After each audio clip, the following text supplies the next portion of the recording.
Welcome to Perfect Vocals Academy. This is the top 5 vocal mixing mistakes. You may have seen certain engineers that are starting out do these techniques. I will say that after lots of experimenting and just years of doing this, these are things that I would try to avoid, and you will find that you will improve big time. If you guys are interested in finding out what these mistakes are, stick around. We're going to dive in right now. First, it's going to be doing a lot of surgical cuts in a vocal. For example, if you got this Q10, sometimes you'll see an EQ with narrow cuts. Let's go narrow with all these, and people will sweep around and it'll look something like this. I'm just doing some random cuts. Yeah, this isn't the best approach because you're just making the vocal sound more unnatural than it already is. So let's take a listen to what this sounds like. 'Cause you been sleepwalking, love gone, and you wanna keep talking. I don't want you out of here.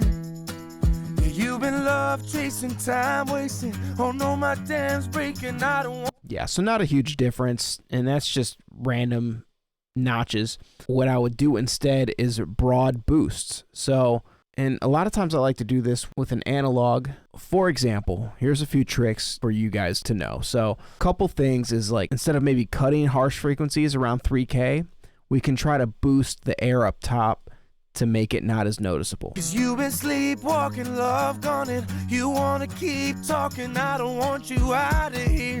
'Cause you been sleepwalking, love gone, and you wanna keep talking. I don't want you out of here. Same with like mud, instead of just cutting a bunch of mud. Now, I will say, like, it's okay to do some surgical cuts. I don't want to say that you can't do surgical cuts. Just let them be very intentional. I cut in the low mids all the time around 200 hertz or 300 hertz, wherever that boxy mud is. Just don't do a million surgical cuts. This method also can help you not even need to do a cut sometimes. Say you have some mud going on down here. 'Cause you been sleepwalking, love gone, and you can boost above that.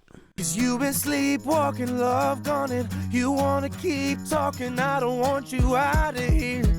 So I boosted above that around 700 hertz. 'Cause you been sleepwalking, love gone, and you wanna keep talking. I don't want you out of here. 'Cause you been sleepwalking, love gone, and you wanna keep talking. I don't want you out of here. You can hear it cleaned up that mud a little bit. This is just a good way to get a nice balanced vocal, just doing some nice boosts, nothing crazy, just some nice broad boosts instead of a bunch of cuts. The next thing is compressing too hard with one compressor. If you ever see a compressor getting slammed like this, 'Cause you been sleepwalking, love gone, and you wanna keep talking. I don't want you out of here. Yeah, you've been love chasing, time wasting. Oh no, my dam's breaking. I don't want you out of here. 'Cause you been sleepwalking, love gone, and you wanna keep talking. I don't want you out of here. Yeah, you've been love chasing, time wasting. there are going to be things that sound good about heavy compression, but there's also going to be things that don't sound good, and that's amplified sibilance, that's loud breaths, harsh attacks, etc. So we want to do serial compression instead. So serial compression is more than one compressor. So we can do one compressor here. 'Cause you been sleepwalking, love gone, and you wanna keep talking. I don't want you out of here. You've been love chasing, time wasting. Oh no, my dam's breaking. I don't want you out. All right, so we get one compressor going. Then we can get another compressor going. I'm not going to use the 2A because everybody does. Let's just get out like RVox. 'Cause you been sleepwalking, love gone, and you wanna keep talking. I don't want you out of here. Yeah, you've been love chasing, time wasting. Oh no, my dam's breaking. I don't want you out of here. 'Cause you been sleepwalking, love gone, and you wanna keep talking. I don't want you out of here. You've been love chasing, time wasting. Oh no, my dam's breaking. I don't want you out of here. 'Cause you've been sleepwalking, love gone, and you wanna keep talking. I don't want you. Yeah, and you can always top it with just one more compressor. I'm going to pull out the DPR 402, do some light compression. 'Cause you've been sleepwalking, love gone, and you wanna keep talking. I don't want you out of here. You've been love chasing, time wasting. You can just hear how smooth and nice this sounds with 3 compressors, opposed to what I first had with the 1 compressor. 'Cause you've been sleepwalking, love gone, and you wanna keep talking. I don't want you out of here. You've been love chasing, time wasting. Oh no, my dam's breaking. I don't want you out of here.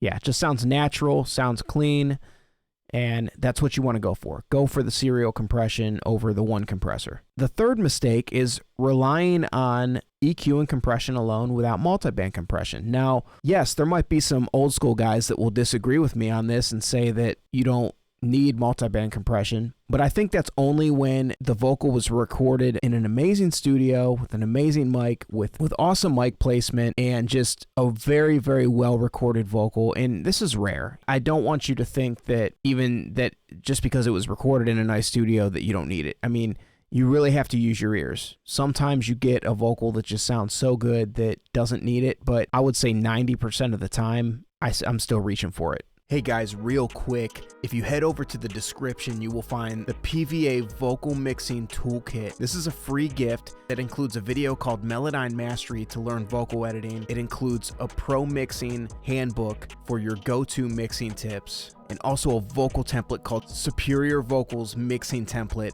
that works for Pro Tools and Logic. Also check out the courses. I got a brand new course called the Complete Vocal Pitch Correction Workshop. This teaches you pitch correction in 3 different programs: Auto-Tune Pro, Melodyne, and Wavestune. So definitely check that out.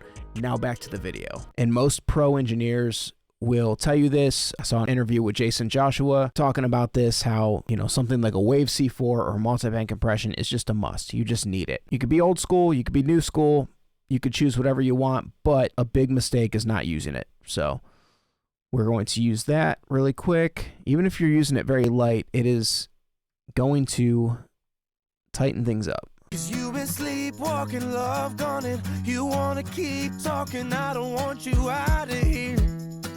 Yeah, you've been love chasing, time wasting. Oh no, my dam's breaking. I don't want you out of here. 'Cause you've been sleepwalking, love gone, and you wanna keep talking. I don't want you out of here. Yeah, you've been love chasing, time wasting. I mean, you can just hear right when I bypassed it. Listen again. 'Cause you've been sleepwalking, love gone, and you wanna keep talking. I don't want you out of here. It just got boxy. It got out of the pocket. Multiband compression will tighten up your vocals so tight. All the pro mixes and huge songs you hear have multiband compression for the most part. 'Cause you've been sleepwalking, love. Okay, the fourth mistake I see people using is getting your high end with a digital EQ, whether that be a Logic, stock EQ, Cubase, Pro Tools, to boost your high end with one of these. You've been sleepwalking, love gone, and you wanna keep talking. I don't want. Isn't the best sound, and it's very hard to get this to sound good. 'Cause you've been sleepwalking, love gone, and you wanna keep talking. I don't want. Yeah, that's not the talent of these stock compressors. They're more just for cutting and maybe even boosting in other areas, but boosting highs with these can sound brittle, could sound cold, harsh. So instead, use an exciter, and better yet, use an exciter on an aux track and blend it with it. So I got the Slate Fresh Air with some settings dialed in, and then I'm sending from the vocal through the send to the exciter. You've been sleepwalking, love gone, and you wanna keep chasing time. That really brings some air and some life into this vocal. I don't want you out of here. Yeah, you've been love chasing. Here's without it. Oh no, my dam's breaking. I don't want you out of here. Yeah, see, I didn't even realize it was that muffled. You add the excitement to it, now you realize how dark and muffled it was before adding that. So sometimes exciters really give you this unreal high end that just is so crisp and clean, but not harsh. Now, I will say when you put the fresh air directly on the channel, it gets harsh. So that's why it's good to blend it. 'Cause you've been sleepwalking, love gone, and you wanna keep talking. I don't want you out of here. Okay, the last mistake that I see many people using is just using auto-tune alone. I'm not going to auto-tune this vocal because it's already tuned, but just using auto-tune in auto mode like this without pitch correcting first will usually result in some bad notes and some bad sounding stuff. You're going to hear the auto-tune, etc. So what I like to do, which I made a video a long time ago about this, and I definitely preach this a lot, and that is using Melodyne before auto-tune. So I'll put Melodyne on first, pitch correct everything with Melodyne, and then lightly put auto-tune on with a good retune speed to where it's just nice and smooth and not jerky or anything like that. Even if you do have a hard auto-tune in your song, it can still be beneficial to Melodyne before auto-tune so you can get the best results with it. That's it for today, guys. Check out one of my other videos, and I'll see you next week.